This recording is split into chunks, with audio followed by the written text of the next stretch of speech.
Have you ever found yourself in a perfectly safe room, a warm blanket pulled up to your chin, deliberately trying to scare yourself? It's a very human, very strange thing to do. You're watching a movie where a door creaks open in an empty house, or you're reading a book about a creature that only comes out at night. Every logical part of your brain knows you are fine. You know there's no monster under your bed. Yet, you keep watching. You keep turning the page. Your heart starts doing a little drum solo against your ribs. A tiny shiver runs up your spine. It seems completely backward, doesn't it? Why would we, as creatures built for survival, seek out the very feeling, fear, that tells us to run? We spend so much of our lives building comfort and security. A safe home, a steady job, friends we can count on. We avoid danger. We look both ways before crossing the street. We don't poke bears with sticks. Well, most of us don't. And yet, come October, whole industries exist to make us jump. We line up for haunted houses. We pay good money to be chased by someone in a rubber mask with a plastic chainsaw. We crave the creepy. It's a paradox at the heart of being human. Why do we invite the ghosts in? The answer isn't as mysterious as the stories we love. Fascination with the supernatural isn't a glitch, it's a feature. It's a tool for learning, a way to connect with others, a method for making sense of a chaotic world. We don't just like spooky things for adrenaline. They help us feel more in control, more connected, ultimately, more human. The thrill is just the beginning. So let's peel back the curtain. Let's look at the science and psychology behind our love for things that go bump in the night. Forget that it's just a weird habit. This craving is a deeply ingrained part of our collective experience.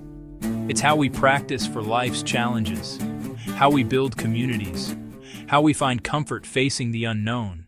Think of fear as a fire alarm for the body. When real danger appears, the alarm goes off. Your heart races, your breath gets short, your muscles tense up, ready for action. This is your fight-or-flight response, a brilliant evolutionary tool designed to keep you alive. Now here's the interesting part. Your body has a similar reaction when you're watching a horror film. You see the shadowy figure in the corner of the screen, and your physiological alarm system kicks in. But your brain, the clever control center, knows the difference. It knows you're just sitting on a sofa, probably eating popcorn.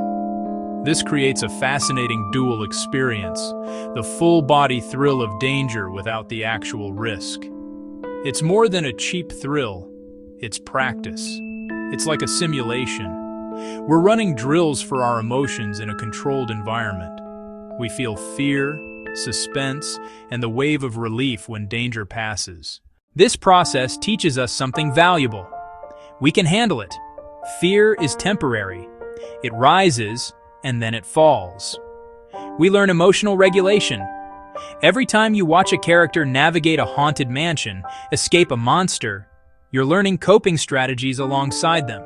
You might find yourself unconsciously controlling your breathing during a tense scene, or reminding yourself it's just a movie. These are micro lessons in managing stress. Later, during a stressful exam, a tough talk, or a job interview, your brain has a reference point. It remembers the overwhelm and coming out the other side. That tension and release becomes catharsis, proof that morning follows night. For as long as humans have been around, we've been uncomfortable with the unknown. An unanswered question is like an itch we can't scratch.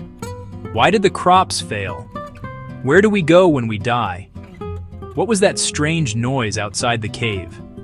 Before science, we had stories. The supernatural was a framework for understanding.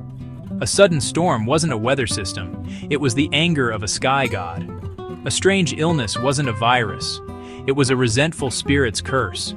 Stories gave a face to formless anxieties. The impulse persists today. We still sense when something feels off. Grief can feel bigger than the physical world. Ghost stories become a language for ineffable feelings. A haunting may be about memory, trauma, or bonds with the gone. The supernatural gives metaphors for what words can't hold. Narrative makes the unknown manageable. Random tragedy suggests chaos without meaning. A vengeful ghost, a cursed object. Suddenly, cause and effect. Order imposed on chaos. If there's a ghost, there are rules. Maybe don't say its name 3 times. Don't disturb its grave. Now you have agency. Fear with a shape and instructions. A monster you can understand, and maybe defeat. Vague dread becomes a contained problem. It's easier to fear a vampire with known weaknesses. Sunlight. Garlic. Stories contain our biggest fears into something comprehensible. There is something uniquely bonding about being scared together. Picture a group of friends by a campfire, faces in the flames, as one person tells a ghost story. A snapped twig makes the entire group jump as one, then gasps, and a burst of relieved laughter. Synchronized heartbeats and shared vulnerability bind us. It forges a shared memory. Horror gives permission to be openly afraid, to grab a hand, to hide your face. Small comforts strengthen bonds. Talking after extends the connection. Folklore is a cultural handshake. Haunted bridges, old hospitals, the lady in white. Knowing them makes you an insider. Shared tales carry lessons, reinforce values, and create belonging. Our spooky stories evolved, but their core stayed consistent. It began around the campfire, darkness as a canvas. Voice and shadow painted spirits and monsters. Myths tied to place, the Wendigo, the Banshee. In literature, Poe mapped inner phantoms.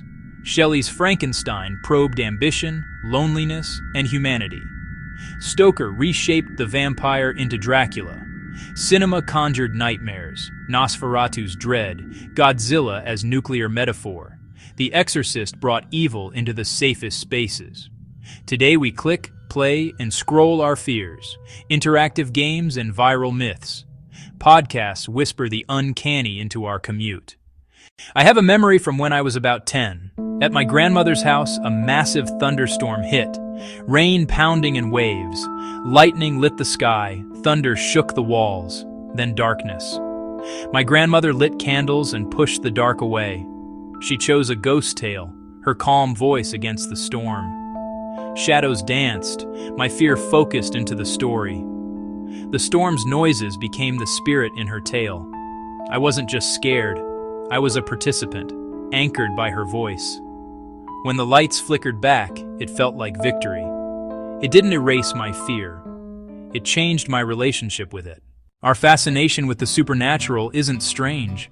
It's part of the human toolkit. We're built to learn, to connect, and to seek meaning.